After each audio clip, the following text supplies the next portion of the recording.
दंश न्यूज, दलित पीडित व शोषित जनतेचा खणखणीत आवाज। मॅडम, तुम्ही नागपूर जिल्हा महिला काँग्रेसच्या अध्यक्ष आहात। मला एक सांगा की काँग्रेस पक्षाचे नेते राहुल गांधी यांनी कामठी मौदा विधानसभेमध्ये ईव्हीएम मध्ये घोळ झाल्याबद्दल एक प्रेस कॉन्फरन्स दिल्लीमध्ये केली होती, तर याबद्दल तुमचं मत काय आहे? नक्कीच आमचे नेते राहुलजी गांधी यांनी दिल्लीला जी प्रेस कॉन्फरन्स घेतली त्यामध्ये बरेचसे विविध मुद्दे जे होते, महाराष्ट्राची जे निवडणूक झाली त्याबद्दल, त्याच्यातला एक मुद्दा होता कामठी विधानसभेचा।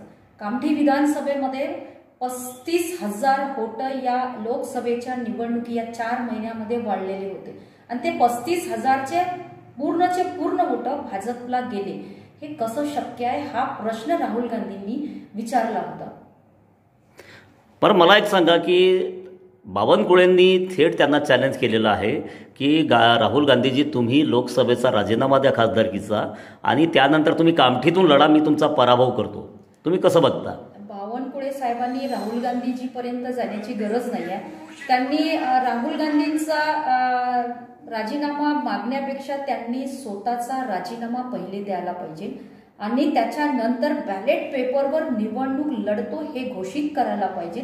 त्यानंतर आमचे राष्ट्रीय काँग्रेसचे अध्यक्ष आहे ते ठरवतील की हे कामठी विधानसभेमधून सुरेश भोयर साहेबांना लढवायचं आहे की कुठल्या एका महिलेला लढवायचं आहे की एखाद्या सामान्य कार्यकर्त्याला लढवायचं आहे।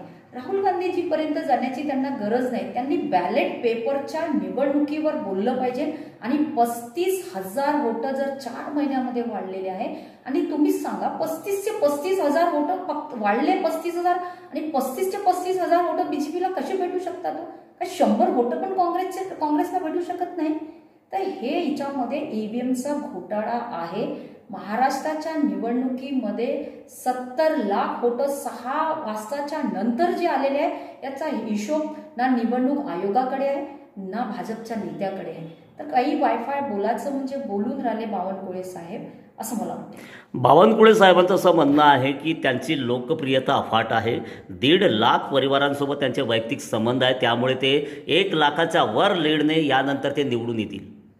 बावनकुळे साहेबांची लोकप्रियता किती आहे याच्या अगोदर त्यांच्याच परिवारातला एक सूरज तातोडे म्हणून एक व्यक्ती होता, त्यांनी त्यांची लोकप्रियता त्यावेळेस काढली होती। ते सगळे नागपूरच्या आणि महाराष्ट्राच्या जनतेला लोकप्रियता माहीत आहे, त्यांनी ती लोकप्रियतावर बोलावली।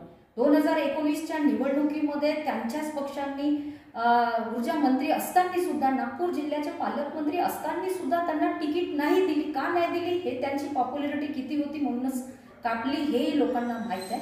तर त्यांनी आपल्या स्वतःच्या तोंडाने स्वतःची स्तुती करण्यापेक्षा राजीनामा द्यायला पाहिजे आणि बॅलेट पेपरवर कामठी विधानसभेची निवडणूक घोषित करायला पाहिजे। ते महाराष्ट्राचे बीजेपीचे प्रदेश अध्यक्ष आहे, तर त्यांनी एक वेळा करून तर बघावं आणि त्याच्यानंतर पॉप्युलॅरिटी किती आहे ते लोक ठरवतील, ईव्हीएम नाही। सध्याच्या घडीला महाराष्ट्रामध्ये जे सरकार आहे ते सरकार ईव्हीएमचं समर्थन करताना दिसत आहे, मात्र बॅलेट पेपरचा स्वीकार करायला ते तयार नाही। तुम्हाला काय वाटतं, ते बॅलेट पेपर सहजासहजी निवडणूक घ्यायला तयार होतील? घेणारच नाही। जर त्यांना घ्यायची होती तर स्थानिक स्वराज्य संस्थेच्या निवडणुकी लावायला पाहिजे नव्हत्या ना। जो ड्यू होता फेब्रुवारीमध्ये, 17 जानेवारीला 2025ला स्थानिक स्वराज्य संस्था जिल्हा परिषदच्या ज्या निवडणूक कार्यकाळ संपला, मग त्यांनी तुरंत घोषित करायला पाहिजे होता आणि निवडणूक घेऊन दाखवायला पाहिजे बॅलेट पेपरवर। बॅलेट पेपरवर हे लोक निवडणूक घेऊ शकत नाही, कारण की यांना माहीत आहे की महाराष्ट्राची जनता यांना कधीच माफ करणार नाही। 2.5 वर्षामध्ये जे 50 खोकीची जी सरकार यांनी आणली, त्या 50 खोक्याच्या सरकारने महाराष्ट्राच्या जनतेसाठी, शेतकऱ्यासाठी, युवकासाठी काहीच केलं नाही। हे सगळं माहीत आहे आणि ईव्हीएमच्या घोटाळ्यामुळेच ही सरकार बसली, नाहीतर ही 4 महिन्यात असा कसा बदल होऊ शकते? महाराष्ट्रामध्ये लोकसभेमध्ये वेगळा रिझल्ट आणि विधानसभेत वेगळा रिझल्ट। स्थानिक स्वराज्य संस्थाच्या, महानगरपालिका, जिल्हा परिषदच्या निवडणुका आता लवकरच होणार आहेत आणि अशा परिस्थितीमध्ये एक विरोधक म्हणून काँग्रेस पक्षातर्फे ह्या निवडणुका बॅलेट पेपरवर घ्याव्या, यासाठी निवडणुका जर समजा बॅलेट पेपरनं होत नसतील तर आपण निवडणुकांवर बहिष्कार टाकणार आहात का? हे तर निवडणुकावर बहिष्कार टाकायचा की नाही टाकायचा हे आमचे पक्षाचे पक्षश्रेष्ठी ठरवतील, पण स्थानिक स्वराज्य संस्थेच्या निवडणुका कधी घेणार हे महाराष्ट्र सरकारने घोषित केले। वर्षापासून नागपूर महानगरपालिकेच्या निवडणुका नाही आहे, तीन 4 वर्षापासून ग्रामीणमध्ये नगर परिषद नगर पंचायतच्या निवडणुका नाही आहे.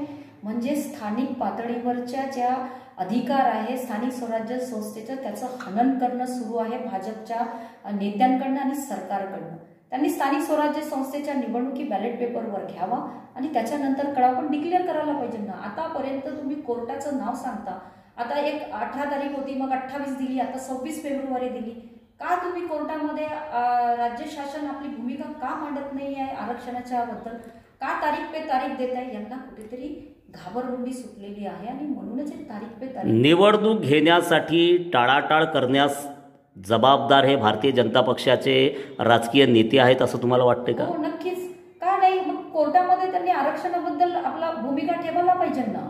आणि ठेवून आपल्याला ते कोर्टाचा निकाल लागला पाहिजे लवकर. हे लोक कोर्टात जाणार नाही, तारीख पे तारीख कोर्ट देत राहील. म्हणजे स्थानिक स्वराज्य संस्था निवडणुकी घेण्याच्या मूडमध्ये हे नाही आहे. आमचा व्हिडिओ जास्तीत जास्त लाईक करा, शेअर करा आणि आमचं यूट्यूब चॅनल सबस्क्राईब करा. धन्यवाद.